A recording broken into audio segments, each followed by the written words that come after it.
2 കൊരിന്ത്യർ 12:7 വെളിപ്പാടുകളുടെ ആധിക്യത്താൽ ഞാൻ അതിയായി നിഗളിച്ചു പോകാതിരിക്കുവാൻ എനിക്ക് ജഡത്തിൽ ഒരു ശൂലം തന്നിരിക്കുന്നു.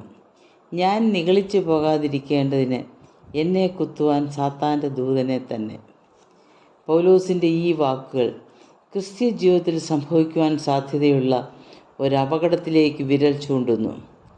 3-ാം സ്വർഗത്തോളം എടുക്കപ്പെട്ട പൗലോസിന് അനേകം ആത്മീയ മർമ്മങ്ങൾ ദൈവം വെളിപ്പെടുത്തി. ന്യായമായി പ്രശംസിക്കുവാൻ ധാരാളം വകയുണ്ട്. എന്നാൽ 6-ാം വാക്യത്തിൽ താൻ അതിനൊരു വിലക്ക് കൽപ്പിക്കുകയാണ്. ദൈവത്തിൽ നിന്നും ലഭിച്ച ഈ അത്ഭുത കാര്യങ്ങൾ പൗലോസിനെ നിഗളിയാക്കുവാൻ സാധ്യതയുണ്ട്. അതുകൊണ്ട് സ്വയം പരിഹരിക്കുവാൻ സാധ്യമല്ലാത്ത ഒരു പ്രശ്നത്തിലേക്ക് പൗലോസ് ആകുവാൻ ദൈവം അനുവദിച്ചു. അതിൽ നിന്നൊരു മോചനത്തിനായി പൗലോസ് ദൈവത്തോട് അപേക്ഷിച്ചെങ്കിലും അതിന് പരിഹാരം വരുത്താതെ ദൈവം തൻ്റെ കൃപ നൽകി പൗലോസിനെ നിലനിർത്തി. ഇന്നും ക്രിസ്തീയ ജീവിതത്തിൽ സംഭവിച്ചുകൊണ്ടിരിക്കുന്ന ഒരു വിപത്താണ് ആത്മീയ അഹങ്കാരം. ആത്മീയരെന്ന് സ്വയം നിരൂപിക്കുന്നവരുടെ എണ്ണം വർദ്ധിച്ചു വരികയാണ്.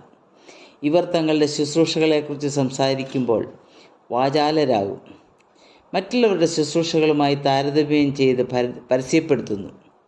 മറ്റുള്ളവരെ തങ്ങളെക്കാൾ ശ്രേഷ്ഠരെന്ന് എണ്ണണം എന്ന പ്രമാണം ലംഘിക്കുന്നു. ഇവർ തങ്ങളെയും സഹവിശ്വാസികളെയും ആത്മീയമായി തളർത്തുന്നു. ദൈവം ഏറ്റവും വെറുക്കുന്ന സ്വഭാവമാണ് നിഗളം. ദൂതന്മാർക്ക് സംഭവിച്ച വീഴ്ചയുടെ കാരണം നിഗളമാണ്. അത് മനുഷ്യരിലേക്കും കടന്നു വന്ന് ആത്മീയ ലോകത്തെ നശിപ്പിക്കുന്നു. തനിക്ക് തന്നെ ജ്ഞാനിയായി തോന്നുക, ഭാവിക്കേണ്ടതിന് മീതെ ഭാവിച്ചുയരുക എന്നീ സ്വഭാവങ്ങൾ ആത്മീയ ലോകത്ത് വ്യാപകമായിരിക്കുന്നു. എന്നാൽ ദൈവം നിഗളികളോട് എതിർത്ത് നിൽക്കുന്നു. വീഴ്ചയ്ക്ക് മുൻപേ ഉന്നതഭാവം എന്നീ ദൈവിക പ്രമാണം അനുസരിച്ച് അവർ ദൈവിക ശിക്ഷ അനുഭവിക്കും എന്നതിന് ചരിത്രം സാക്ഷി. ദാനിയേൽ 5-ാം അധ്യായത്തിൽ ബെൽശസ്സർ രാജാവിനെതിരായി ഭിത്തിമേൽ എഴുത്തു വരുന്നു.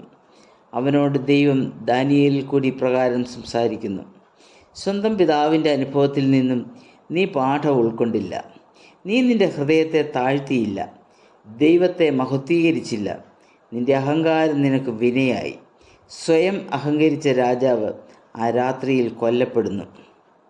മരണകരമായ രോഗം ഭേദമായ ഹിസ്കിയാവ് തനിക്ക് ലഭിച്ച ഉപകാരത്തിനടുത്തവണ്ണം നടക്കാതെ നിഗളിച്ചു. അതുകൊണ്ട് ദൈവകോപം അവൻ്റെ മേലും യഹൂദയുടെ മേലും വരുവാനിടയായി. ദാവീദ് രാജസ്ഥാനത്ത് പ്രബലപ്പെട്ടപ്പോൾ ജനത്തെ എണ്ണുവാൻ സാത്താൻ അവനെ പ്രേരിപ്പിച്ചു. ദൈവിക ആലോചനയ്ക്ക് മുതിരാതെ തൻ്റെ ഇംഗിതം പോലെ പ്രവർത്തിച്ചു. തന്മൂലം ഇസ്രായേൽ ജനതയ്ക്ക് കഷ്ടനഷ്ടങ്ങൾ സംഭവിച്ചു. നല്ല വിളവ് ലഭിച്ചപ്പോൾ അഹങ്കരിച്ച ധനവാനോട് ദൈവം ചോദിക്കുന്നു: മൂഢ, ഈ രാത്രിയിൽ നിൻ്റെ പ്രാണനെ നിന്നോട് ചോദിക്കും, പിന്നെ നീ ഒരുക്കി വെച്ചത് ആർക്കാകും? ലൂക്കോസ് 1-ാം അധ്യായം 51-ാം വാക്യത്തിൽ മറിയ ഇപ്രകാരം പാടുന്നു: ഹൃദയവിചാരത്തിൽ അഹങ്കരിക്കുന്നവരെ ചിതറിച്ചിരിക്കുന്നു. യിരെമ്യാവ് 9-ാം അധ്യായത്തിൽ കാണുന്ന ദൈവിക പ്രമാണം: മനുഷ്യൻ തൻ്റെ ജ്ഞാനത്തിലോ ധനത്തിലോ പ്രശംസിക്കരുത്, ദൈവത്തിൻ്റെ ദയയിലും ന്യായത്തിലും നീതിയിലും പ്രശംസിക്കണം എന്നാണ്. ഈ പ്രമാണം നമുക്ക് സ്വായത്തമാക്കാം. ദൈവത്തിൻ്റെ നാമം മാത്രം മഹത്വപ്പെടട്ടെ.